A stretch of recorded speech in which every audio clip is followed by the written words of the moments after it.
Bonjour à tous, ici Kiki Monroe, j'espère que vous allez bien. Alors aujourd'hui je vous fais une vidéo, c'est clair, un petit peu tardive, mais il a fait tellement chaud dans la journée que je vous avoue, j'ai eu la flemme de le faire avant. J'étais écrasée par la chaleur dans mon canapé, et à chaque fois je me disais, allez, dans un quart d'heure j'y vais, Ah bon, et puis le temps a passé, et résultat, là je me suis dit, bon, ma petite Kiki, va peut-être falloir que tu te bouges un petit peu, parce que on va pas t'attendre non plus pendant trois plombs, donc voilà, quoi, bouge-toi.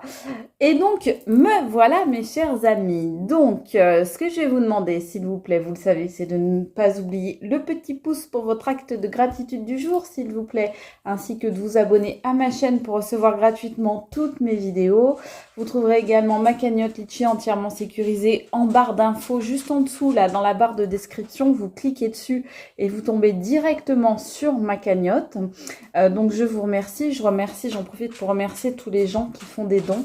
Ce que je vous demanderai également, vous le savez, c'est de faire preuve de discernement, puisque cette vidéo est en général, eh bien, la guidance ne parlera forcément pas à tout le monde. Donc c'est simple, si ça correspond à ce que vous vivez, si ça ressemble, c'est pour vous. Si ça ne ressemble pas, eh bien, n'essayez pas de forcer, c'est que ça n'est pas pour vous. Et dans ce cas-là, pas de problème, j'ai d'autres guidances sur ma chaîne que vous pouvez trouver. Elles sont intemporelles et donc elles vous parleront peut-être plus. Voilà. Alors, en avant-première, je vous l'annonce, les guidances téléphoniques vont être rouvertes, les guidances privées, donc à partir de la semaine prochaine. Donc voilà, j'ai déjà des rendez-vous qui sont pris, donc n'hésitez pas, je ne prends pas de vacances, donc vous pouvez me contacter, je vais vous mettre mon mail en dessous pour que, donc en barre de description, pour que vous puissiez me contacter et avoir toutes les modalités. Donc voilà, écoutez, bon, je crois qu'on va pouvoir y aller sur cette guidance aujourd'hui. C'est un thème qui m'a été soufflé par une de mes chères abonnées. Gros bisous à toi, ma bichette. Donc, on va aller voir comment l'autre personne, comment cette personne à laquelle vous pensez a réagi après la rupture que vous lui avez imposée ou que lui ou elle vous a imposé, ou en tout cas un mode off, une pause. Voilà, on va voir ce qu'il en est, quelle que soit votre situation. En tous les cas, il y a un éloignement entre vous, quelque chose comme ça, ben on va aller voir du côté de l'autre personne comment elle prend la situation, ok? Donc, on va aller voir, je vais sortir, je ne sais pas pourquoi, une carte du destin sacré de Denise Lynn, déjà pour avoir une première carte, s'il vous plaît. Alors, comment cette autre personne prend la situation? On me dit que cette personne, elle focalise. Elle focalise sur ce qui s'est passé là. Elle focalise sur votre rupture ou votre éloignement, votre mise à distance. En tous les cas, il y a une focalisation de la part de cette personne. Ok, donc elle pense à ça en permanence. Ça lui est dans la tête en permanence. C'est pas forcément quelqu'un qui le montre. C'est même peut-être quelqu'un qui ne montre pas, qui fait en sorte justement de ne pas montrer qu'il ou elle est toujours focus sur votre séparation, votre éloignement, votre rupture, quelle que soit votre situation. C'est quelqu'un qui voyait, qui se la joue quand même assez fier, hein, qui reste assez fier malgré les éléments, la neige, tout ça, les éléments un petit peu agressifs comme ça, qui lui tombent dessus. C'est quelqu'un qui continue de marcher, d'avancer avec fierté, mais en réalité, c'est quelqu'un qui est focus sur ce qui vient de se passer, sur ce qui se passe, peut-être même en ce moment. Donc, on voit quelqu'un qui tente de garder la tête haute et de faire un petit peu comme si de rien n'était, vous voyez. Donc, bon. Mais en réalité, cette personne est focus. Alors, pourquoi cette personne est focus? Non, pas celui-là? Celui-là, ok. Ok. Et après, le second notre amour. Okay. Alors, pourquoi cette personne, est-ce qu'elle est comme ça On me dit que c'est quelqu'un qui est égocentré. C'est pour ça qu'on me parle de la carte de la concentration, parce qu'on me dit que c'est quelqu'un qui est égocentré. Donc, qui en fait a pris une grosse gifle dans la tronche.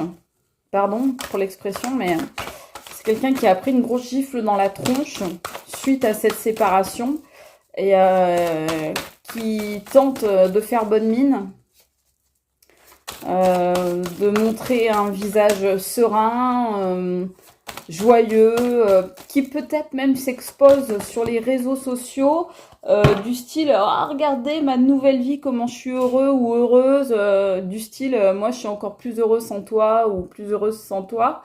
Mais justement, parce que cette personne, elle a besoin de montrer ça, c'est justement que ça n'est pas vrai, par définition. C'est quelqu'un, il a l'impression d'avoir perdu sa famille, d'avoir perdu son foyer, d'avoir perdu un petit peu ses repères et ses racines. C'est quelqu'un qui a pris mal, on me dit qu'il a pris mal aux racines. Donc, comme si cette personne, vous étiez un petit peu sa base solide sur laquelle elle pouvait se reposer. Et bah, manque de bol, là vous êtes plus là. Donc c'est quelqu'un qui tourne en rond un petit peu dans sa maison, on me dit. C'est quelqu'un qui va peut-être recontacter ou contacter sa famille ou son entourage ou ses amis pour s'entourer. C'est quelqu'un qui l'a peut-être déjà fait ou qui est en train de le faire, qui essaye de se reposer sur des gens pour combler en fait, pour combler le vide, pour combler votre absence. Voilà. Donc on me dit de prendre... Je vais prendre un oracle des météores quand même. Pardon, je vous le montre, excusez-moi. Voilà, l'oracle des météores. Allez, comment cette personne a-t-elle réagi, réagit-elle à cet éloignement, cette rupture, cette pause? Hop, bougez pas, je récupère la carte.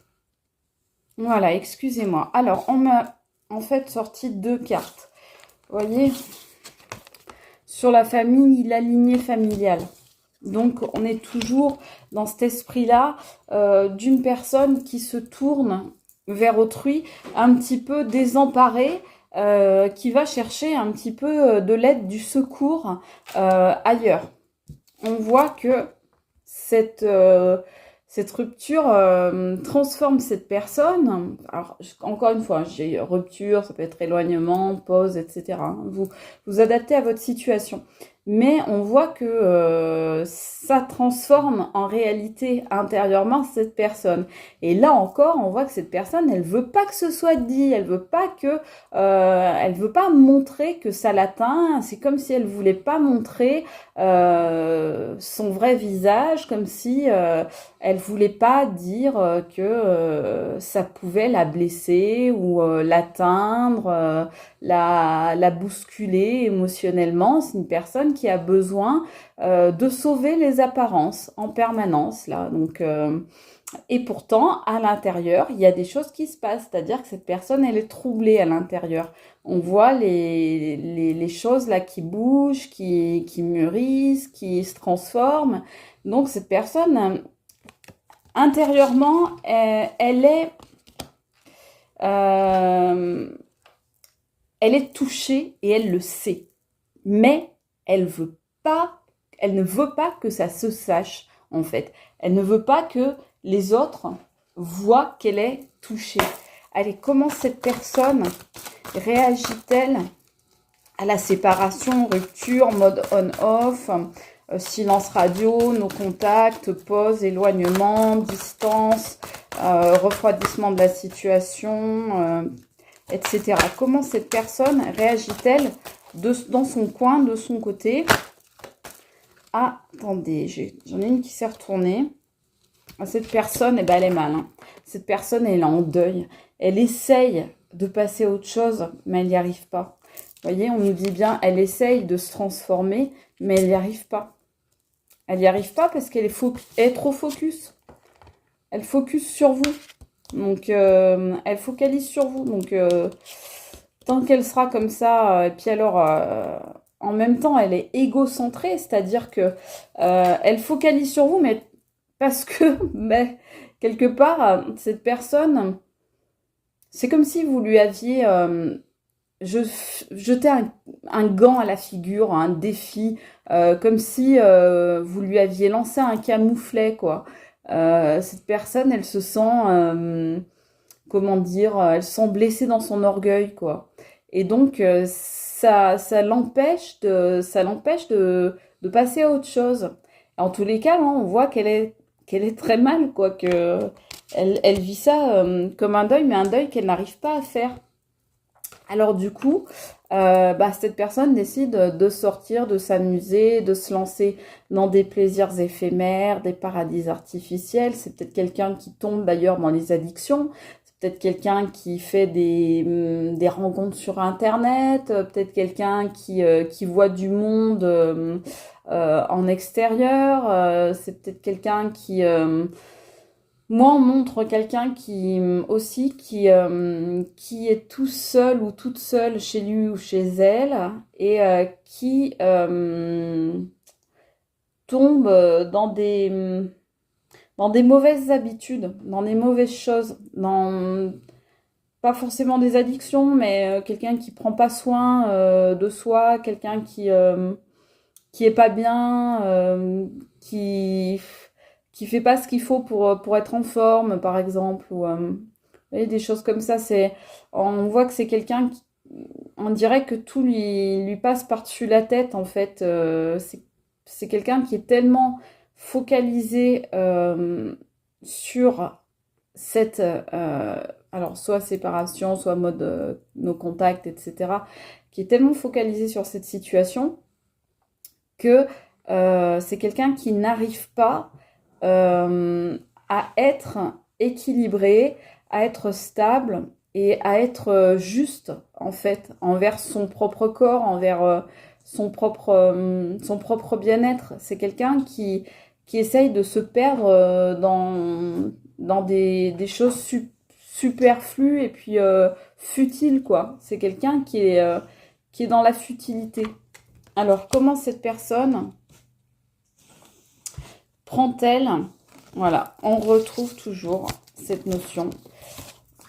Vous voyez, toujours la notion du foyer, c'est quelqu'un. Vous voyez, ça tombe sur le deuil, donc c'est quelqu'un qui a l'impression de devoir faire le deuil, comme on disait tout à l'heure, des racines du foyer. Alors, les bruits que vous entendez derrière, je suis désolée. Vous savez que c'est mon assistant Terre-Neuve chérie. Mais, pardon. C'est qu'en fait, avec la grosse chaleur, il fait des drôles de bruits. C'est des espèces d'éternuements, mais je sais pas, comme s'il était en train de nager en même temps. Ça fait des trucs un peu baveux, un peu bon. C'est un peu gore, quoi. Allez, on y va. Allez, Kiki, reprends-toi. C'est parti. Plan d'action pour vous reconquérir. Alors cette personne, elle pense à des choses qu'elle pourrait faire, des actions qu'elle pourrait mener pour vous reconquérir. Sauf que, comme elle est, cette personne égocentrée, et qu'elle ne veut pas que ce soit dit que c'est elle qui revient vous chercher, parce que pour elle, ce serait comme un aveu de faiblesse de faire ça. Eh bien, elle cogite, cette personne, elle cogite au plan qu'elle pourrait mettre en place pour vous reconquérir, mais sans toutefois le faire, sans passer à l'action, parce que tout est dans le mental, mais dans les actes, cette personne ne veut pas être considérée comme quelqu'un de faible, et du coup, aimerait vous retrouver, mais sans avoir à aller vous chercher lui-même ou elle-même. Vous voyez? Parce que ce serait avouer une faiblesse, Donc, ce serait s'exposer quelque part. Et cette personne, elle est fière, en fait, on me dit. Cette personne, elle est fière. Alors, après, est-ce qu'elle est fière à bon escient ou à mauvais escient? Ça, je ne sais pas. C'est à chacun de voir, selon son histoire. Mais en tous les cas, on me dit que cette personne, elle est fière. Et qu'elle est trop fière, en fait, pour faire le premier pas. Donc là, ce qu'on vous dit, c'est qu'elle y réfléchit. Ah ben ça, pour réfléchir, elle réfléchit. Ça yoyote du noyau, moi je vous le dis. Ça fait ça toute la journée. C'est pour ça que cette personne, elle est obligée par moment de sortir, de s'amuser, comme je vous disais, de se perdre un petit peu dans des plaisirs éphémères, dans des choses comme ça, parce que bah ça yoyote du noyau toute la journée. Donc, pour savoir, alors, comment je pourrais bien faire pour récupérer l'autre, mais sans rien faire. Voilà, vous voyez ce que je veux dire? Parce que je veux pas que ce soit dit que c'est moi qui vais faire le premier pas parce que ce serait avouer que je suis faible. Non, mais t'as quel âge, quoi? Je veux dire, on fait ça quand on a 14 ans ou 15 ans, quoi. Donc bon, pour vous qui avez peut-être cet âge-là, qui me regardez, ok, là c'est ok. Mais pour tous les autres qui ont passé, on va dire, 16 ans, faut arrêter, quoi. Alors, qu'est-ce qu'on nous dit? On dit que cette personne est mal sans vous, c'est très clair. Voilà. Personne, c'est le chagrin, c'est la nuit noire de l'âme, c'est la pluie sur sa vie, c'est le malgré le soleil, on me dit malgré le soleil, c'est la tempête et le mauvais temps dans sa vie. Donc voilà comment cet autre se sent après cette rupture. Là, on me parle donc de matériel. On dit argent. C'est pas forcément de l'argent. Ça peut être toute forme de choses matérielles. On me dit que cette personne, elle est dans la consommation en réalité. Là, on me parle de rentrée, mais en réalité, vu ce qu'on a vu juste avant avec il sort, il s'amuse, là, on voit plutôt quelqu'un qui claque son blé, quoi. Donc ça peut être, comme je vous disais, en nature. Ça peut être, par exemple, quelqu'un qui va être dans l'abus d'alcool, par exemple, ou dans la malbouffe, qui va se gaver de sucreries, de bonbons, de gâteaux toute la journée, par exemple. Ça peut être quelqu'un qui va passer ses journées à mater des films. Ça peut être, vous voyez, ça peut être des choses comme ça. Donc c'est quelqu'un qui cherche à combler, en fait, à combler le vide que vous avez laissé. Que ce soit vous qui ayez pris la décision ou pas, attention. Que ce soit vous qui soyez à l'origine là de cette distance qu'il y a, qu'elle soit définitive ou non, entre vous, eh bien, cette personne, elle ressent le manque. Elle ressent le manque. Cette personne, elle aurait besoin d'être au plus près de la nature pour aller mieux, parce que vous-même, vous avez su toucher sa vraie nature. Vous avez capté, en fait, qui était vraiment cette personne. Vous avez capté le vrai visage, la véritable essence de cette personne, ce qu'il en est vraiment, réellement de son fort intérieur. Et ça, cette personne, c'est un peu ce qui bloque justement chez elle. C'est qu'à la fois, elle a envie de vous retrouver, mais en même temps, elle se sent un peu avoir été démasquée par vous. Et du coup, c'est quelqu'un qui vous craint. Donc, qui se sent faible par rapport à vous. Et vous voyez, je t'aime, mais tu me fais mal. Donc, c'est quelqu'un qui a le cœur brisé. Et c'est quelqu'un qui se sent faible par rapport à vous. On va prendre l'oracle d'Emma. On va voir ce qu'il me dit, s'il vous plaît. Donc, cette personne, au niveau de la rupture. Alors, on nous dit, elle aimerait bien être en paix, cette personne. Mais en fait, ça stagne dans sa vie. Voyez ? En fait, ça stagne dans sa vie. Elle voudrait trouver la paix.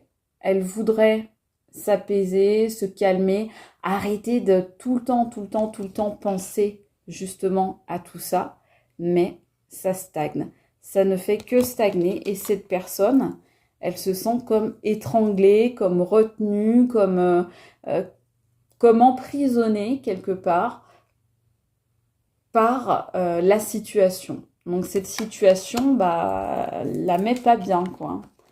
Peut-être prendre lesquels, s'il vous plaît. S'il vous plaît. Les clés du destin. Alors, les clés du destin, voilà. Vous voyez, je trouve que ça fait un peu médiéval, là, ce motif-là. Alors, s'il vous plaît, comment cette personne se sent après la rupture? Bon, bah, c'est quelqu'un qui se sent pas bien, puis qui arrive pas à passer à autre chose, en fait. C'est ça, surtout. C'est surtout quelqu'un qui n'arrive pas à passer à autre chose.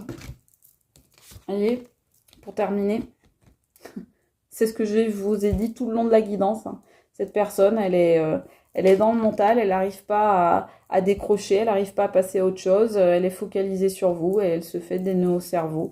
Donc vous voyez dans sa vie les nuages, encore la tristesse, les larmes, la pluie, le chagrin. Les nœuds au cerveau, on lui dit lâche prise, reviens ici et maintenant. Donc c'est quelqu'un qui est dans la fuite. Qui est dans la fuite permanente, d'où ce qu'on voyait tout à l'heure, à savoir les sorties, voilà, les sorties, les amusements, les plaisirs, etc. C'est quelqu'un qui se fait des nœuds au cerveau. Alors, pendant que vous, j'espère, eh bien, vous faites en sorte d'aller bien. Je vous le souhaite. Je vous embrasse très fort. Je vous dis à très vite. C'était Kiki Monroe. Ciao, mes amis.